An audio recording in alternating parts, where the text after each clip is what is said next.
This coming fall, Utah State football fans will not be seeing their team in action. The Mountain West Athletic Conference has indefinitely postponed all fall sports. Fox 13's Brian Schnee joins us tonight from Logan with a look at the impact and how those around the college sports world are reacting tonight. Brian. Well, today's announcement by the Mountain West Conference to indefinitely postpone fall sports due to COVID-19 impacts more than a dozen colleges and universities, including the Utah State Aggies. The seats are empty at Utah State's Merlin Olsen Field in mid-August, and they'll look that way in the fall. If you're a senior right now, you're sweating bullets right now because you're not sure if you'll ever play another college game again.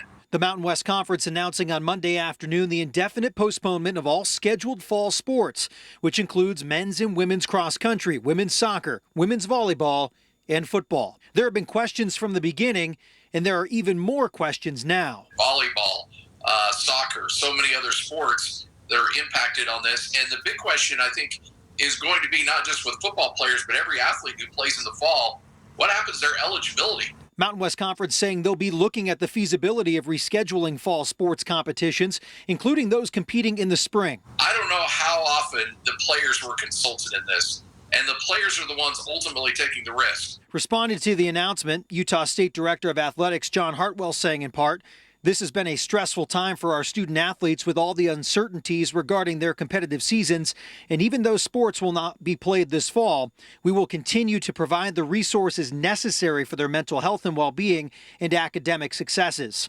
Logan's own DJ Nelson, who played 4 years and redshirted for Utah State football, feels for those athletes waiting and not knowing what's next. The wear and tear it has, not only physically but mentally on you, and you invest that much into a sport, to have it just kind of be pulled from you over something you can't really control in any capacity.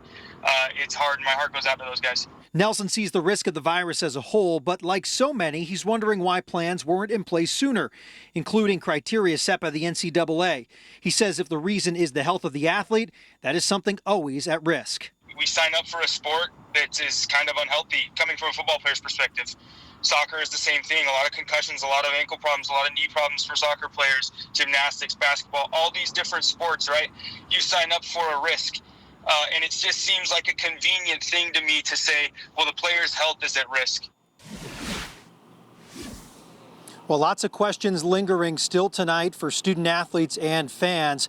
As for what's next, it's believed that the Pac-12 will make their announcement tomorrow regarding fall sports. For now, we're live in Logan at Utah State University. Brian Schnee, Fox 13 News, Utah. Brian, thank you so much. The delayed sports seasons are expected to hurt the economy in Cache County.